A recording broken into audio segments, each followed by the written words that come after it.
Shalom saudaraku yang terkasih dalam Yesus Kristus. Saat ini kita akan berbicara satu topik mengenai orang lumpuh disembuhkan. Bagaimana firman Tuhan mau memberikan penjelasan kepada kita bahwa Yesus dapat menyembuhkan segalanya. Karena Yesus adalah dokter dari segala dokter. Maka daripada itu, dimanapun Anda berada saat ini, pastikan saudara menerima berkat surgawi. Mari kita berdoa. Bapa yang baik, saat ini Tuhan kami rindu mendengarkan firman-Mu. Urapi kami, layakkan kami sehingga kami dapat mengerti akan kebenaran firman-Mu. Terima kasih Bapa, kami siap sambut sabda firman-Mu. Karena kami berdoa di dalam anak-Mu Yesus Kristus. Amin.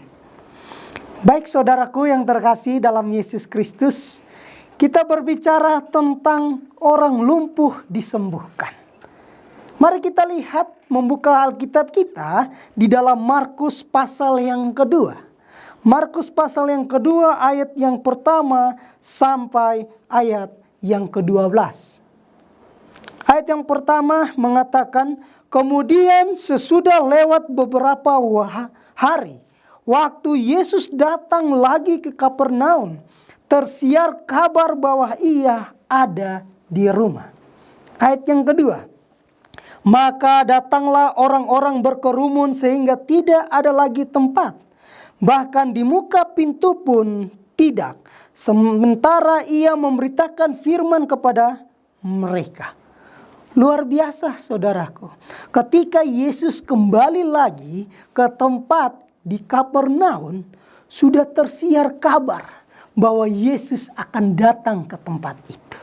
Sehingga ketika Yesus berada di rumah, banyak orang yang berbondong-bondong, banyak orang yang datang ke tempat itu untuk mendengarkan firman Tuhan. Ayat yang ketiga mengatakan bahwa ada orang-orang datang membawa kepadanya seorang lumpuh digotong oleh 4 orang. Tetapi mereka tidak dapat membawanya kepadanya karena orang banyak itu. Lalu mereka membuka atap yang di atasnya. Sesudah terbuka, mereka menurunkan tilam tempat orang lumpuh itu terbaring. Saudaraku yang terkasih dalam Yesus Kristus, berbicara tentang orang lumpuh, saya mempunyai pengalaman ketika saya melayani di daerah Papua.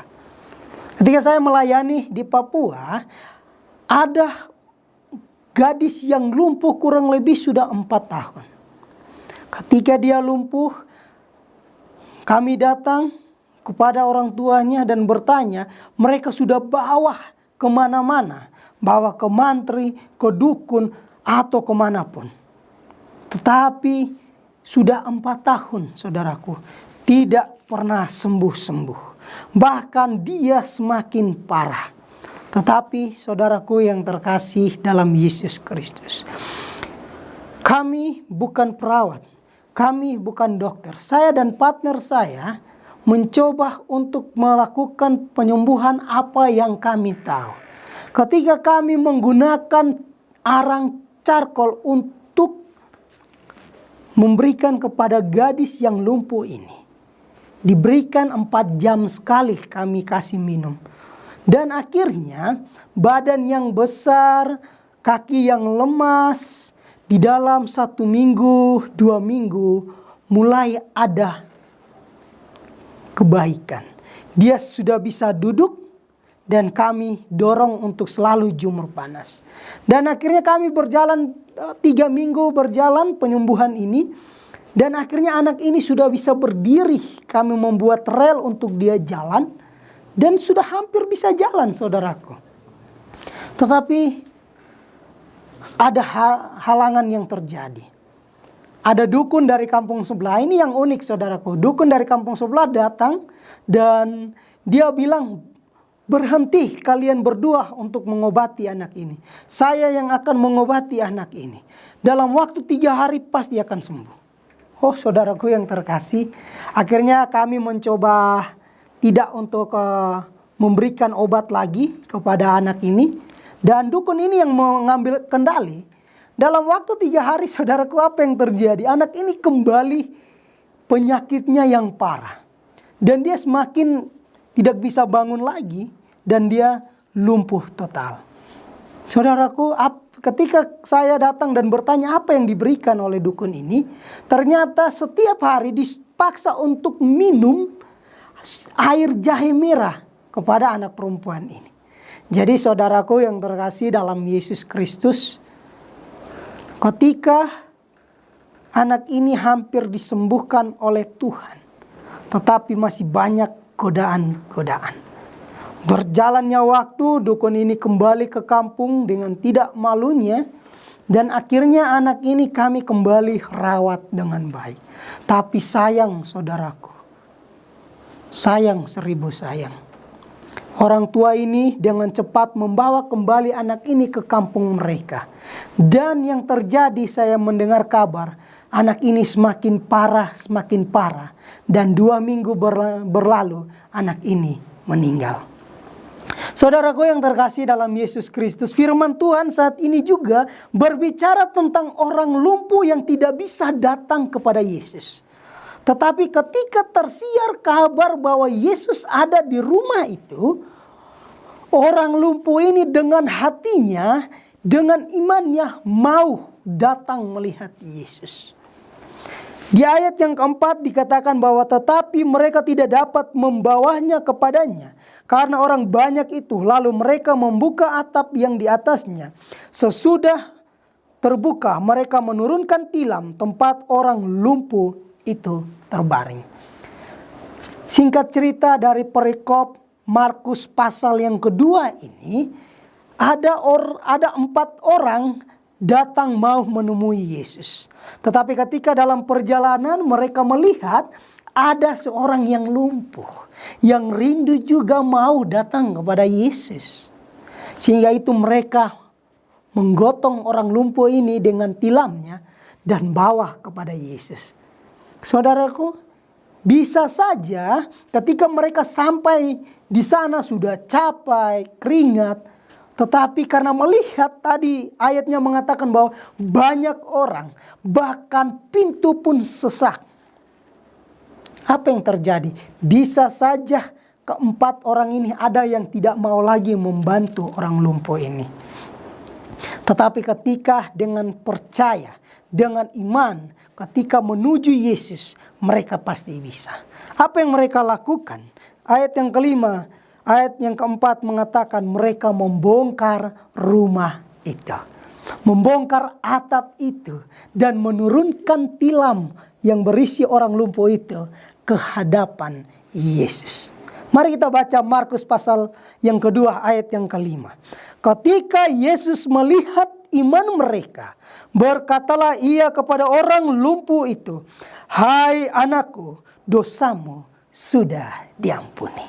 Oh saudaraku, ketika bersusah payah datang membawa orang yang lumpuh ini ke hadapan Yesus, Yesus melihat iman ke-4 orang ini. Sehingga itu Yesus mengatakan, "Hai anakku, dosamu sudah diampuni."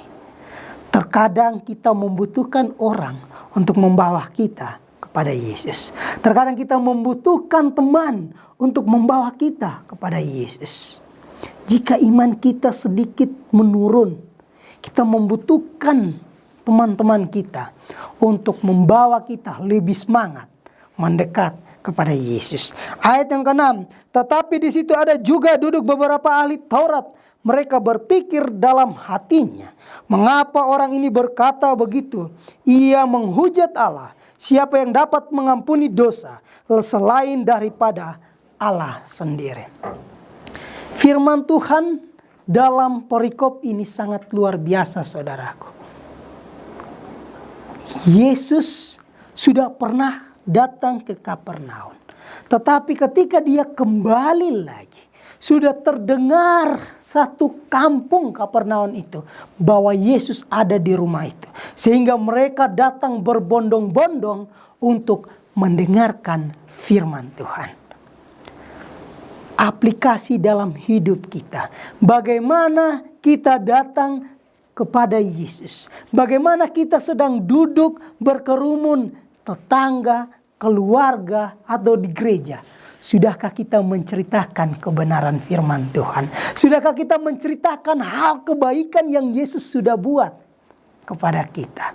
Maka daripada itu kita harus lihat bahwa iman dari keempat orang ini, mereka mau menyelamatkan orang lain. Terkadang saudaraku, iman seorang anak dapat menyelamatkan orang tuanya. Iman orang tua dapat menyelamatkan anaknya. Maka daripada itu harus bersatu. Harus ada hubungan yang erat untuk memiliki pengharapan surgawi itu. Saudaraku, saat ini ketika saudara diproses Tuhan, ketika saudara dipilih Tuhan, ikutilah proses apa yang Tuhan berikan. Ketika Musa, Yohanes Pembaptis, mereka di padang gurun belantara, mereka diproses Tuhan menjadi alat-alat Tuhan. Bagaimana dengan kita? Ketika kita diproses, jangan sekali-kali menolak proses itu. Terimalah proses yang Tuhan berikan, karena kita harus memiliki pengharapan yang Yesus buat. Maka daripada itu ayat yang ke-8 mengatakan, tetapi Yesus segera mengetahui dalam hatinya bahwa mereka berpikir demikian. Lalu ia berkata kepada mereka, mengapa kamu berpikir begitu dalam hati? Ternyata apa yang Yesus lakukan saat itu, ada orang-orang yang tidak suka dengan Yesus. Sehingga mereka mengatakan kepada Yesus, tidak baik dia menghina Allah karena dia menghujat Allah. Karena selain daripada itu hanya Allah sendiri saja yang dapat memberikan penyembuhan itu. Ayat yang ke-9 mengatakan, manakah lebih mudah mengatakan kepada orang lumpuh ini, dosamu sudah diampuni, atau mengatakan, bangunlah, angkatlah tilammu, dan berjalanlah. Saudaraku yang terkasih dalam Yesus Kristus, apa yang kita butuhkan? Orang lumpuh ini, dia sudah dengar tentang Yesus. Orang lumpuh ini, dia sudah mengerti tentang Yesus. Tapi dia rindu datang kepada Yesus, dia tidak tahu caranya. Tapi dia membutuhkan teman-temannya. Sehingga itu kita juga harus mengerti seperti orang yang lumpuh ini. Sehingga Yesus mengatakan, lebih mudah mana, dosamu sudah diampuni, atau mengatakan bangunlah, angkatlah tilammu, dan berjalanlah. Mana yang lebih mudah, saudaraku? Maka daripada itu kita lihat ayat yang ke-10. Tetapi supaya kamu tahu bahwa di dalam dunia ini anak manusia berkuasa mengampuni dosa. Berkatalah ia kepada orang lumpuh itu, kepadamu kukatakan, bangunlah, angkatlah tempat tidurmu, dan pulanglah ke rumah. Luar biasa saudaraku. Ada berkat dan penyembuhan yang terjadi saat itu. Pertama, ketika Yesus datang ke rumah, banyak orang rindu mendengarkan firman Tuhan. Yang kedua, orang lumpuh ini rindu datang kepada Yesus. Ada 4 temannya, bawah dengan perjuangan, sehingga Yesus melihat iman mereka. Yang ketiga, orang lumpuh ini sendiri, dia dapat dibenarkan oleh Allah dan akhirnya disembuhkan. Ayat yang ke-11, kepadamu kukatakan, bangunlah, angkatlah tempat tidurmu, dan pulanglah ke rumah.